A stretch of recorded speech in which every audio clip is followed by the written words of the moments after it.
In this video, I am going to talk about how to frame and organize a narrative essay. Let's take an example. Suppose the topic is a journey by train. What you saw, what you experienced, and how you felt at the end.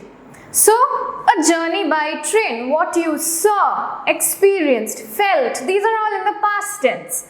So, you know, the essay has to be written in the past tense because this is something that has already happened before. So, do not get confused about the tense. You have clear indications in the question, what you saw, what you experienced, and what you felt. These are all in the past tense, so your essay also has to be in the past tense.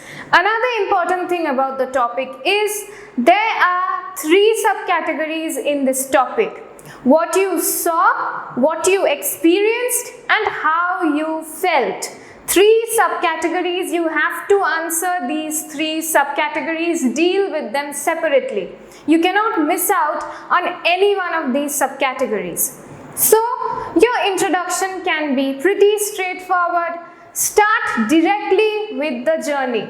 Do not beat about the bush writing about other things like how you reached the station, when you left home, when you set off for the journey, and how you boarded the train. These are all irrelevant details. You're not going to get points for these because it's absolutely not necessary. It's not required of you to write about how you set out for the journey, how you reached the station, how you boarded the train. The question is a journey by train. So you have to focus on the journey. Do not waste time writing these irrelevant details. So you've already boarded the train. Start with the journey. So you can write about, start with something like, thank God the train was on time. And then you move on to write that how the train leaves the station slowly, how it slowly gathers speed, and the fact that you feel so thrilled and excited about the journey. In order to lend more authenticity, more credibility to your account, you can also mention the name of the train. Suppose say Rajdhani Express. So you board the Rajdhani Express, you sit inside the Rajdhani Express, you can just mention the name of the train in your first paragraph itself to lend more authenticity to your account. Also, you can write about the purpose of your journey. Why you are undertaking this journey? Is it due to some emergency? Are you going to a trip with your family? Are you going on a vacation with your friends? So mention the purpose in the first paragraph. And then the more important details like where you are going, what your destination is, how much time it takes to reach the destination. These are the facts that you should mention in the introduction itself. So you can begin with either a simple line like, thank God the train was on time, or you can also begin with a dialogue. Maybe you hear two passengers exchanging a dialogue, you can just begin with that dialogue. Or you can also begin with the setting, how the insides of a train look, what you can see around you. That is also something you can begin with. So what all needs to go in your introduction? Number one, a beginning either with a dialogue or a setting or just a straightforward line. Number two, the name of the train. Number three, the purpose of your journey. And number four, important details like your destination and the time that it would take you to reach that destination by train. Then move on to the second paragraph.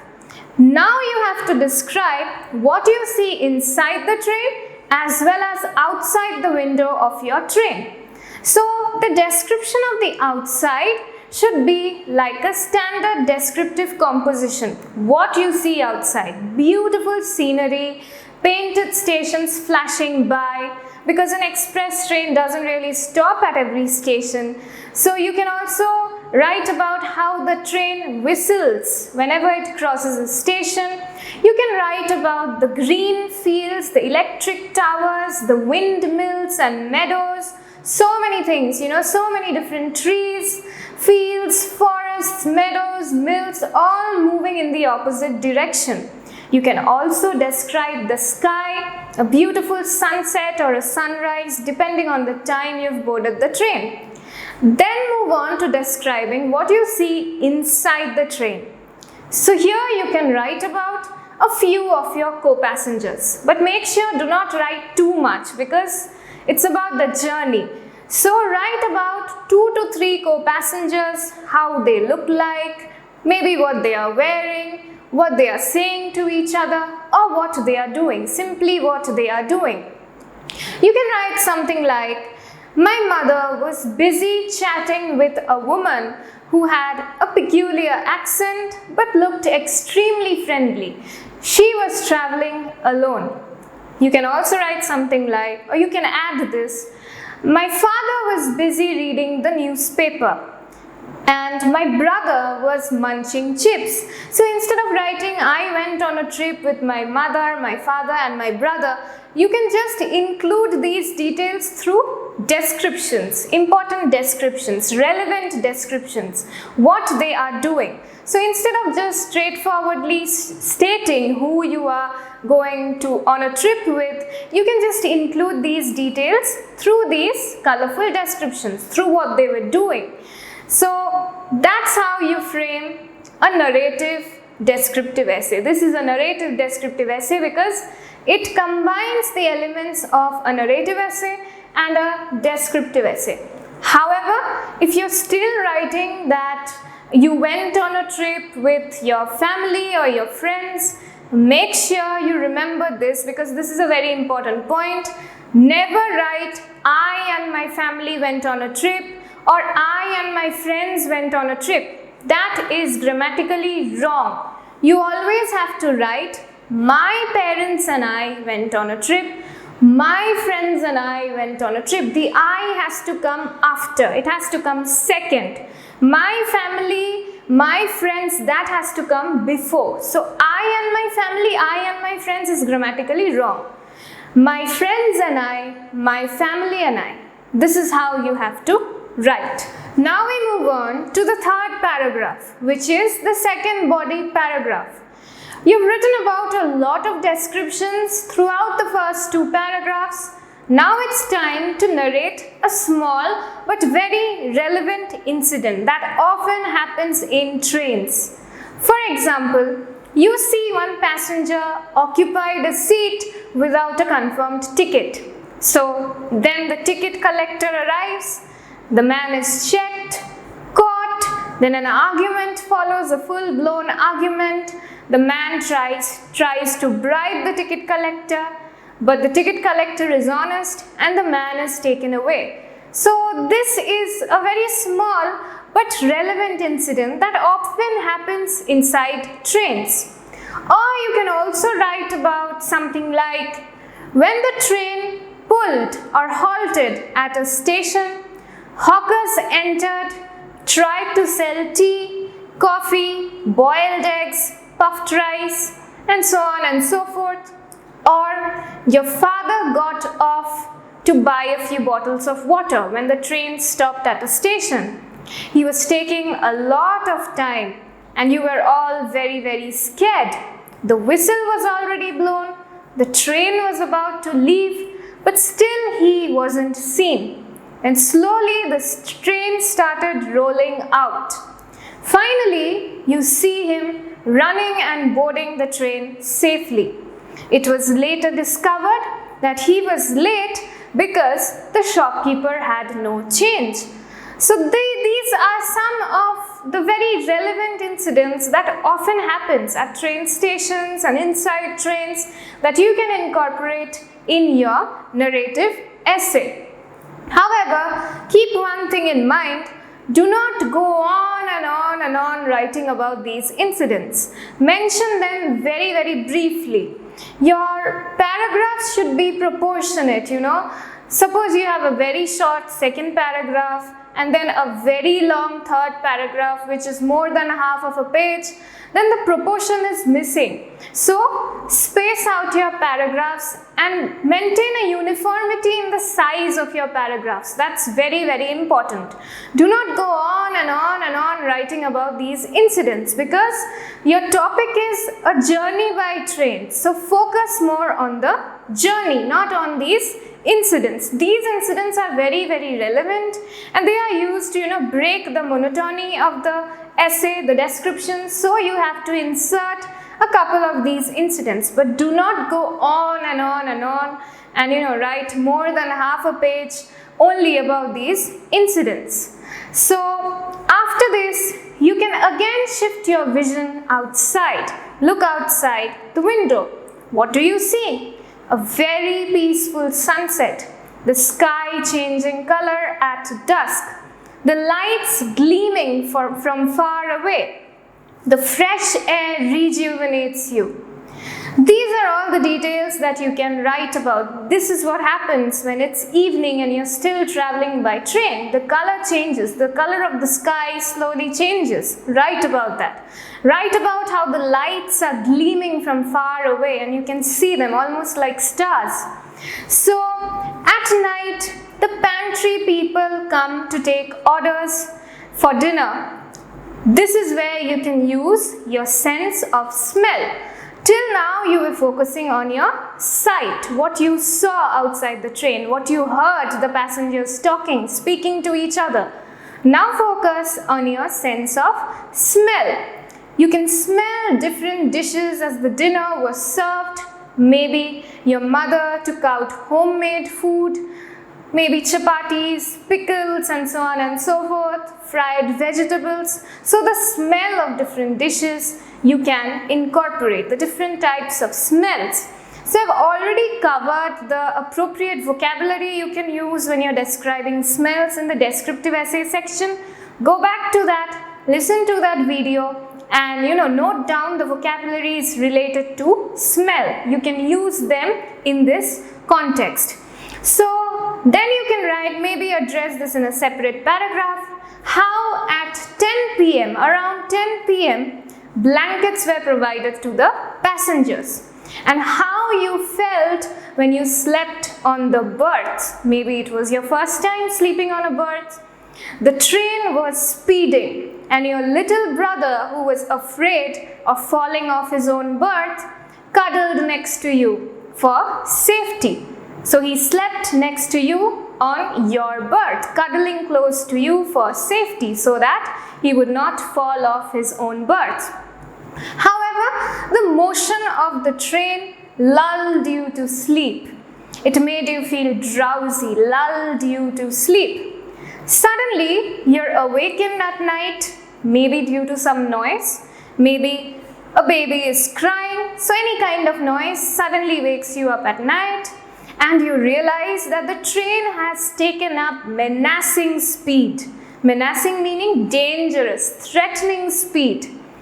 So what you do, you murmur a prayer and you try to sleep. Now we move on to the next paragraph. So the previous paragraph ended with you falling asleep.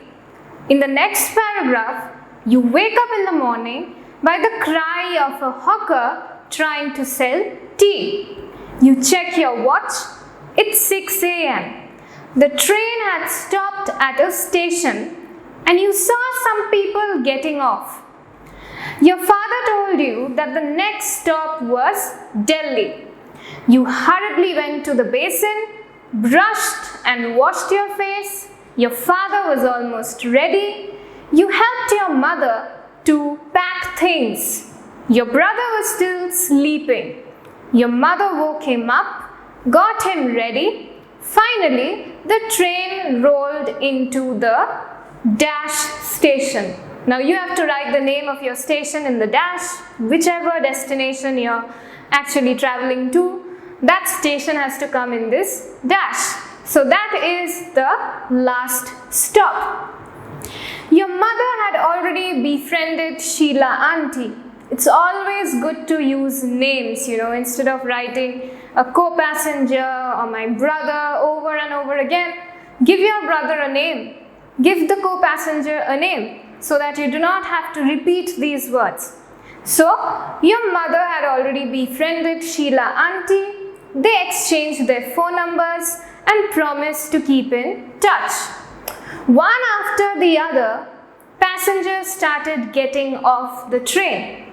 Your father counted the luggage, a coolie was called, and then you all walked towards the exit of the station to enjoy your vacation.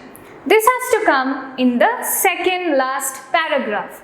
The ending of the journey, it all has to come in the second last paragraph before the conclusion. So you have to write about things that you typically do at the end of journeys, how you pack things up, how you get ready to, get off the train and enjoy your vacation.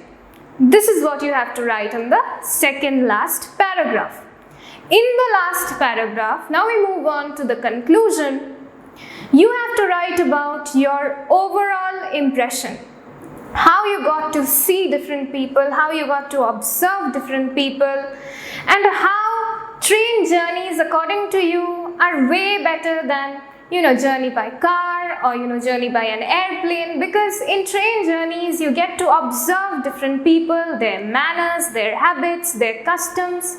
So you get to interact, you get to observe a lot when you're traveling by train. Also the beautiful sights outside the train, that's not possible if you're traveling by a plane, because most of the time what you see are clouds outside your window. So this is what you have to write in the conclusion about your overall impression, about what you think about train journeys, why you think train journeys are way better than any other mode of transport. Now also remember one thing, when you are asked to write about a journey by train, please do not write about a local train journey which is like 1 or 1.5 hours long, the distance that is. Please do not write about local train journeys. You have to write about a journey by an express train where you get to spend a lot of time looking outside the window, interacting and observing different people, talking to others, where lunch, dinner, all the different things are served.